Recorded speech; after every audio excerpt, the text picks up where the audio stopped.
What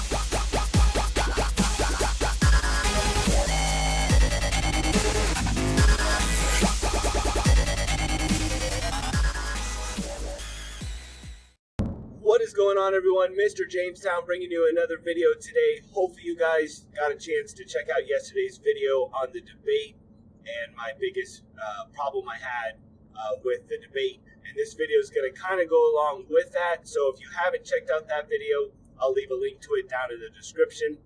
But today I want to kind of go over my thoughts on the debate, some of the good, some of the bad, who I think stood out and who I think did not. I'm curious to see what your guys' thoughts were. So please leave a comment.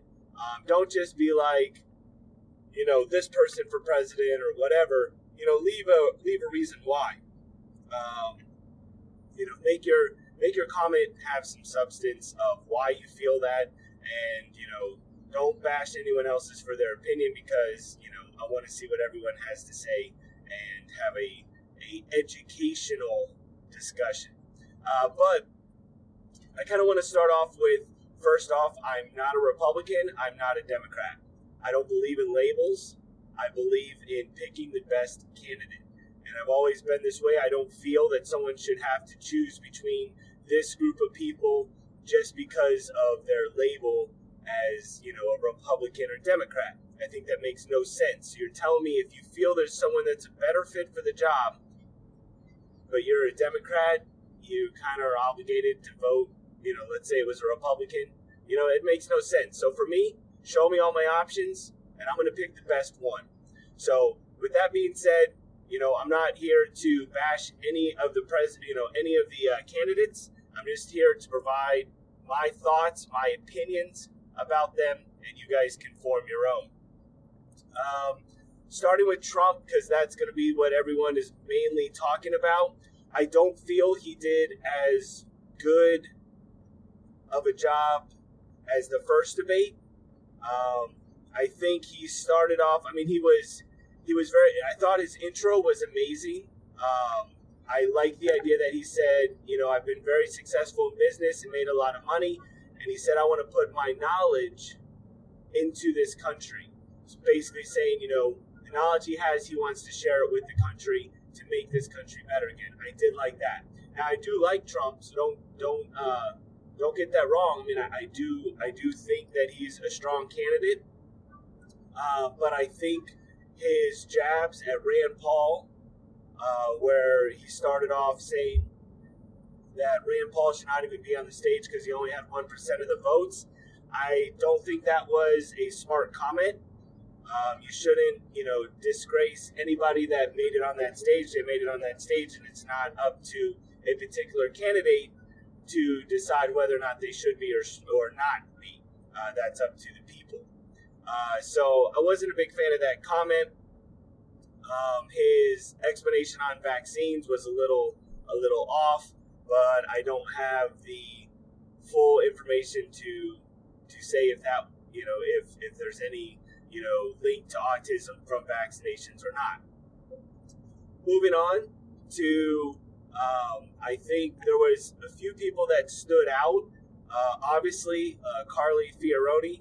I can't say her last name, so I apologize. But I think she did an amazing job. I think that opened up a lot of people that maybe didn't know who she was or much about her. She did an amazing job. She definitely probably went up a few levels in the rankings just because her comments were dead on. She's a very, very good speaker, and I think she attracted a lot of new people for voters, to support her campaign. Even when she made responses back to Trump, who tried to take a few jabs at her, she answered them, and I think the jabs, I think it actually ended up hurting Trump more than it did hurting her. I think Rubio also did a very, very good job. His answers, the way that he spoke, was very, very good. He had some great ideas, and just like the way that he talked. I think is going to take and attract a lot of people to support his campaign.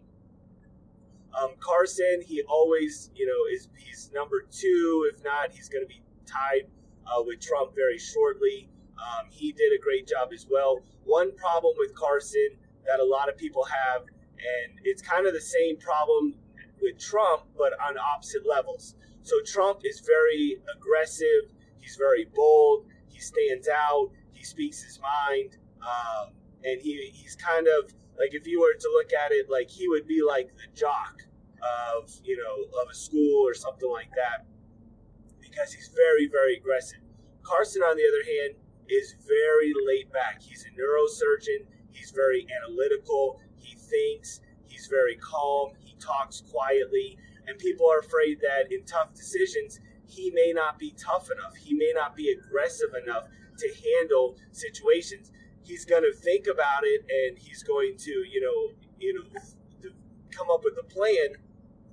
But sometimes, and I've thought about this myself, sometimes you need a little bit of an aggressor when you're coming from the military standpoint, or tough on crime kind of standpoint. You're going to need someone that's going to be a little bit more aggressive, and that's kind of where I think what's going to happen in this debate is, I think people, and this is just my opinion, but I think people want someone that's not as aggressive as Trump, but not as calm as Carson. And if we can find that person that's kind of right in the middle, I think they will have a very strong chance of pulling off this presidency. The few people that really surprised me as well was Chris Christie. He's most likely not going to win, but he showed a lot of emotion, a lot of passion, as far as like his answers. I would advise look into his history and things like that before you form an opinion about him, or vote for him. And that's one thing that I want to say. Don't take this debate as, oh, I like this person, so I'm picking this person for president. You don't want to do that, because this is just one particular interview, one particular debate. You need to, what I recommend is pick maybe, the people that you liked. You write those people down, and then the people that you didn't so much care for. And I would take the people that you liked, and then I would spend some time researching each of those people. You should research all of them, but I mean, let's face it, there's a lot of different candidates. And, if you found someone that you sparked an interest, then you need to research those candidates and see what you like about them. What have they done in the past? What do they plan on? One thing is, with the limited time they have, you don't get a lot of chance to hear what their plans are. A lot of the debate was, and this was coming from the moderators, it's not so much from the candidates, but they were trying to set people up to fight because that's what people want to see. But also, yes, that's good for ratings, but also we need to know, what are your plans? Yes, we all know America's in the crapper right now, but what are you going to do to fix it? What are you going to do? What is your plan? And they got cut off with less than 30 seconds a lot of times to respond to things, and you can't get a full plan out. That's why, take their comments. If you like the way somebody responded to something, or you like the demeanor of someone, or you like the charisma of someone, then take that time and research and find out more about that candidate. And then on the next debate, do the same thing. And as people drop out, you scratch them off your list. And that's how you make an informed decision. So I just wanted to bring up, obviously I could go into a lot more detail about this, but I want to keep the video. I don't want to make the video too long. And I want to hear your guys' comments as well. So please take 1 second, leave a comment below, and let me know what you liked about the debate, what you didn't like about the debate, who are your top picks so far. Leave all your comments below. I'm going to try to answer everybody's comments. And please share this video. Let's get America talking, because the more we talk, the more informed that we all can be. And I think it'll just help this country out tremendously if we actually take it and make America more informed, because we can pick better leaders. If you enjoyed this video, please drop a like, share the video, and I will see you guys tomorrow with another Drive Along with Mr. Jamestown. Follow me on Twitter, links in the description. Have a great day.